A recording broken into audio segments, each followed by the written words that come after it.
administration, l'analyse du système signalistique différent. Après ça, c'est le gouvernement, c'est vraiment pour s'occuper des services administratifs. Elle a dit qu'elle n'avait pas le temps. Après ça,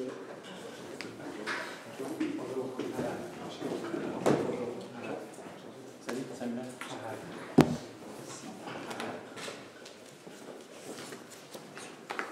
Alors, bonjour tout le monde, bienvenue au cours de comptabilité de gestion. Préférez-vous les instructions en français? Do you prefer the instructions in English? Par préférence en anglais. S'il vous plaît. No problem. Each team has 20 minutes to present the case to the judges. I will show a board for the 10, 5, and 2 last minutes and the last 30 seconds of the presentation. During the last 10 seconds of the speech, I will indicate by the means of my 2 hands the number of remaining seconds. A team not having ended its presentation after 20 minutes will be stopped to move on to the period of questions. A period of questions of a maximum duration of 5 minutes is assigned to the jury at the end of the presentation. I would like to remind each judge that it's mandatory to ask at least one question during this period. Please note that you cannot reveal the name or source of your university, as it may be disqualified. I would like to ask the public to turn off the ringing of their cell phone. I will now invite the judges to introduce themselves. Je vais maintenant laisser les juges se présenter et ensuite pour débuter votre présentation. Good morning, I'm Philip. I'm a teacher at CJ and specialize in project management. Hi, my name is Hugo. I work for Deloitte in Quebec, and I work in audit. It's been 2 years. Yeah, hi, my name is Samuel. I work at Deloitte as well, specialized in private-owned company, usually working in audit. I'm Simon. I'm product manager in Web Agency marketing. Nice to meet you. David and the Goliath. David et le Goliath. This is a tale of a small man with a big dream. And this small man had many naysayers tell him, no, you cannot take on the Goliath. You don't have the resources. They are just far too big for you. And yet David was a smart man, and still he found a way to conquer the Goliath. Mr. Sylvester, David is you and your company. And we believe that with the tools that we will provide you, you can take on the Goliath and become a market leader. Hi, I'm Arad Banis, Senior Associate and CPA, accompanied by my colleague Nicole Nadeau, Junior Associate and CPA. Together we form X Consulting, a subdivision of our firm, and we're here to provide you that X factor to take your business to the next level. So, why are we here today? Well, we're here to reshape your business plan to face the emerging Asian competitors and reach dominance in the Canadian market. The key considerations are, first and foremost, evaluating the investment project that has come forward to you today. Second, we'll review the effectiveness of the job costing system. And third, we'll establish key performance indicators for future growth. And without further ado, let's get right into it. So what are the driving forces in this industry? First and foremost, you're in an industry that is asset heavy and emphasizes on quality. We see that there's minimal differentiation between your competitors. There's a high reliance on your inventory, which needs to be top-notch. And as well, you require heavy investments to keep yourself on the next level on the technological aspect. Let's look at the changing competitive landscape. So first and foremost, you're striving to become a leader, which you are not right now. However, there are new Asian competitors entering the market as we speak. And these Asian competitors have the ability to cut costs and put you out of business if you don't do anything about it.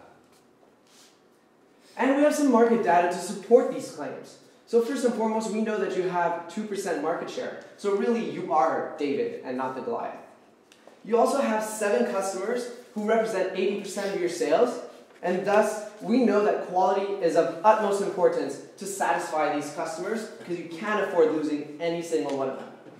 And as well, we know in this industry there's a debt to equity of 3-to-1, which means people are taking out heavy amounts of loans in order to finance themselves and put themselves on the next technological level. So let's look at also some of the key stakeholders for your company and some of their needs. So first and foremost, you, Mr. Chairman, have the desire to turn around your company and take it to that next level. And of course, your importance is absolute. Without you, nothing can happen. There's also the board of directors who seem to have a significant importance and stake in this company, and they just require stable dividends. So any decision we make has to take that into consideration. There's also your customers who require quality, as we've stated before, and they are as well of utmost importance. There's your competitors who want to overtake your market share, and they have medium to high importance, as we still need to consider what they are doing and what we can do to counteract that. And finally, there's the auditors who require controls and assurance, and your statements must be stated properly, and thus we must still make sure that your systems are appropriate and you will not get negative feedback from the auditors. So, I'll now pass it on to my colleague to look at the investment project. Thank you, Rand. Now that we've seen what our company is like and what your key considerations are, we'll look at one of the investment projects you proposed to us. The net present value we've calculated is about $270,000 in negatives. This is how much it would cost you to pursue this project. Some of the assumptions that we included is the discount rate of 7.4%, which is an average between the cost of equity and the debt that we have calculated. We have the loan payable. So as of right now, we're getting a loan of $8 million, and the interest rate is 9.5%. It will be over the period of 5 years, as after a 5-year period, this project will no longer be in effect. We have also the severance packages to consider, as you're laying off 36 full-time employees at $7,000 each. There's also the technical support. So the first 3 years of this project, the technical support is included, so it's free. But in years 4 and 5, you will be paying a yearly cost of $250,000. There's also the dividends payable, which in your case, your team was worried about the dividends. And we rest assure you that the dividends will not hinder or be hindered from this expansion project. The dividends will remain an increase of 15% every year from a base of 4% originally. What should you be worried about acquiring more debt? This is a key question to look at, because we will be in a loss should you acquire this project. For us, it's no. So the market debt to equity right now is 3-to-1, as previously mentioned. Your current debt right now is $5.3 million. Looking at your balance sheet, your foreseen debt, should we continue with this project, is $8 million. So if we were to recalculate your debt to equity ratio, it would be 2.4-to-1, which is below the market debt to equity ratio. And based on these considerations, we think that you should move forward with this, as you are still better than the competition. So now that we've moved on and we want to, you guys want to pursue this project, let's look at some of the cash inflows you'll have in the coming years. So this is based on the sales growth from this project. It's a little bit slower than what you're used to. You're used to about 15%. However, we think over the course of the years, when people realize that you are a big company, you're investing, you want to go through the future, they will buy their preceding equipment from you. So the first 2 years will be 13.5%, and then it'll stagnate to 5%. But as mentioned, because of what we're implementing and what you will be implementing as a company, these consumers will come back to you and will want to purchase further. So overall, there will be significant cash inflow in the future to be able to support your expenditures. So what are kind of the costs you'll save? So there are 2 types of costs you could be saving. One is the tax shield. So based on your tax rate of 35%, your declining balance of 20%, your tax shield would be saving approximately $1.3 million. The also factor to consider should we expand into this new project is that you will not be producing any more waste. So on a cost per unit basis for each of your developments, you'll be saving roughly $2,000 just because you will not be producing any more waste. You do not have to accommodate for that anymore. That includes the normal waste, the abnormal waste, and the 3% of your inventory waste. So yes, overall you'll reduce your cost by $2,000 per unit, and a total cost savings of about $1.3 million. So now let's take a quick look at how your costs have been allocated. So currently, your manufacturing overhead, which we'll going forward be using MOH, is split 50-50 into fixed and variable costs, and it's currently assigned at $14,000 per felling head. This is the inventory that you are selling, FH. And thus, looking at this, we see that your cost allocation should be about $6,000 per felling head. So this is a quick breakdown of variable costs, which we know to be $2,000 from the sales district, and as well $1,000 from the general and administrative variable costs. So totaling this up to $3,000 for variable, we know based on the fact that it's 50-50, fixed costs should also total about $3,000 per felling head. And thus your MOH is currently over-applied of $8,000 per felling head, and changes are required in order to amend this. And we will be going forward right away with the costing system. So first and foremost, your pricing is based on variable cost plus. And there's thus extra emphasis on tracking your variable costs in order to make sure that your pricing is appropriate. So first and foremost, looking into your ledgers. Some of the general overhead that's assigned are indeed variable costs, and these aren't tracked separately. There's no separate subledger for these. So what we recommend is to create a subledger for all the variable general overhead costs, including the selling and the variable G&A, the 3,000 that we showed earlier, and assign these 3,000 variable costs separately from the 3,000 overhead costs, which will be applied as usual. So now let's look at the monthly cost statement that you are producing. So it's important to review the production process in order to see what raw materials are being spoiled, and as well to track your capacity usage. So these monthly statements that you have been producing have been done monthly. However, the review is only done yearly, and this is a problem because you never have the ability to really look at where the problems are and how do you decrease these quality control issues. And thus, we recommend that you change this process to review monthly instead of yearly and act on reducing spoilage on that monthly basis. But how can we assure that your people have the ability to do this monthly review? Are they able to follow the systems that are in place? Currently, Ms. Atto, who's in charge of all of your accounting, is supported by your AP, AR, and payroll clerks, as well as the bookkeeper. So we see that she has been extremely overworked, as seen in her analysis of the investment projects and other claims that she has made. And thus, she is not able to review the roles that are taken on by the AP clerks, the AR clerks, and so on and so forth. And she's also not able to review the monthly reports in this current process. And another thing is she's not able to fully engage in her strategic role, which is what you really want her to do.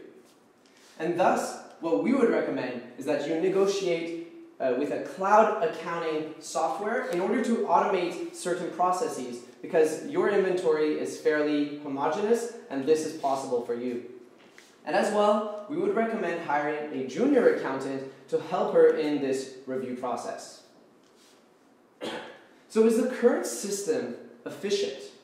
We see that the bookkeeper has access to 5 integrated modules, including remuneration. With the proposed cloud accounting system, the system should be sufficiently efficient. However, the users themselves need a segregation of duties. And so this is especially true with the bookkeeper, who has access to all the remuneration statements and other payables as well. And thus, approval is needed. So you would need to have the accountant approve first, the payroll clerks approve first the bookkeeper's remuneration entries, and as well any other entries that you see fit. So let's go back to the root of the issue. Why is there a consistent abnormal spoilage? We know that this has been hindering your company. And some of the common causes for this are poor reporting, theft, or unexpected accidents. The poor reporting issue is already being mitigated with the cloud accounting system, as well as the hiring of the additional junior accountant to know that your people are able to keep track of your reporting process. Theft, however, still needs to be mitigated by installing cameras at sensitive points, such as when you are receiving materials. This would be a great point to install a camera. And finally, unexpected accidents. Well, these can't really be controlled. However, with the monthly reports that have been going on, you'll be able to minimize these as much as possible. And thus, these common causes can be averted with the suggested measures. So, you called us here today to reshape your business plan to face emerging Asian competitors and reach dominance in the Canadian market. You've asked us to evaluate the flexible automated production system, investing in the system. And what we've seen is that despite a negative NPV, you need this absolutely to take your company to the next level. And with the financial capabilities that you have of taking on more debt, we believe that it's essential for you to take on this project. Also, you've asked us to review the effectiveness of the job costing system, and we've seen that it's actually not all that effective. We've recommended a series of changes, such as changing the fixed cost allocation to be $3,000 per fixed unit. We've also recommended changing the HR processes that follow this system. And as well, we were supposed to touch upon key performance indicators. We believe it's best to add this on really quickly. So first and foremost, we want you to track your spoilage rate. This is important for quality control purposes. You can do this. Currently, you have about 3.7% spoilage rate. Your target is to really reach 3%. And you can do this by using your monthly report. We want you to also track your rework rate. So this is essentially the amount of items that would have gone spoiled, but you've caught it at quality control. Would have been defective, but you've caught it at quality control and you've sent it back to be fixed. And we want you to minimize this as well because you don't want your customers to be unsatisfied. And we want this to be at most 2% of your inventory. And finally, there's also the complaints rate. So this is essentially the amount of defective products that actually reach your customers, and then they come back to you and say something is wrong with your product. And we want this, again, to be minimized as much as possible. 0 is essential. However, realistically, we expect 1%. And you want to make sure it doesn't cross that threshold. Thank you for your time. We know that you are David and you're excited to face the Goliath. And us at X Consulting, we're excited to see you accomplish this. We open the floor to questions and we look forward to it.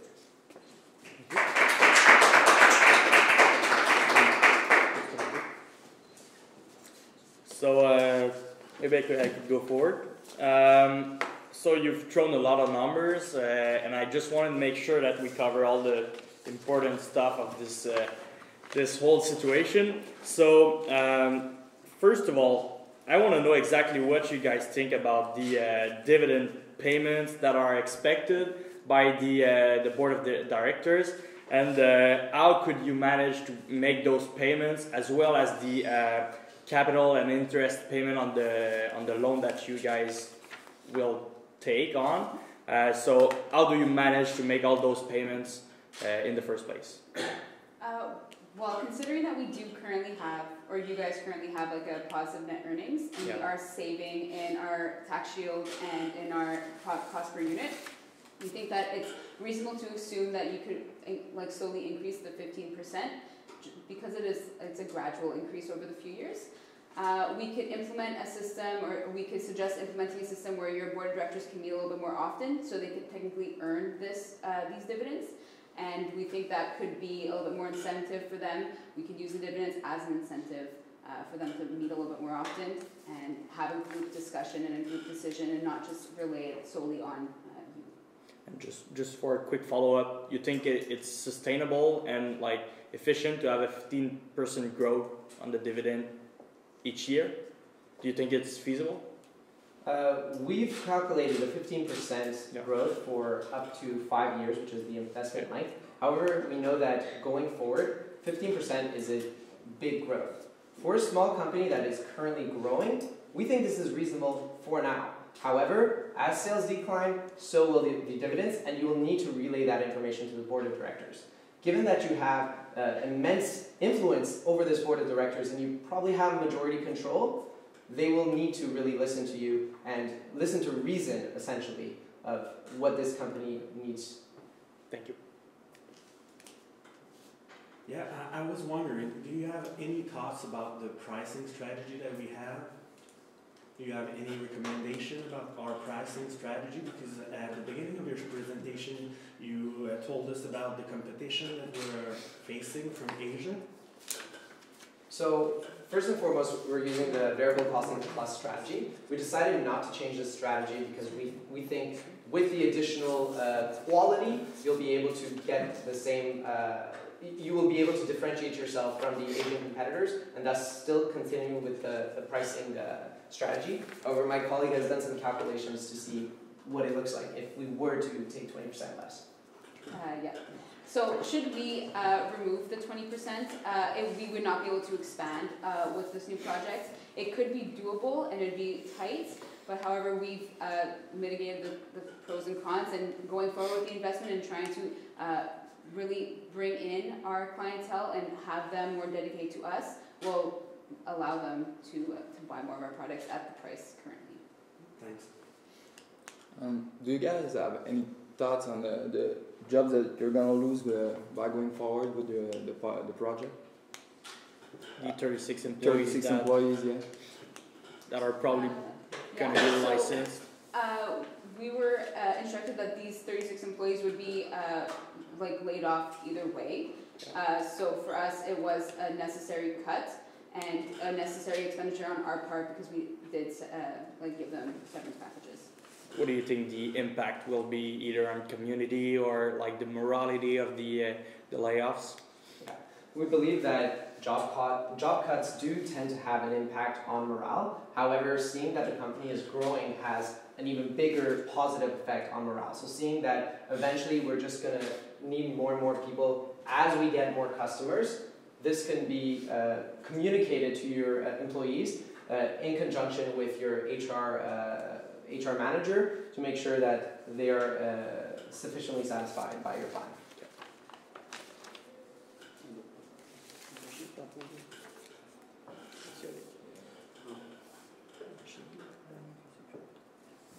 I think that's pretty much it. Yeah, we're good. Thank you. Thank you very much.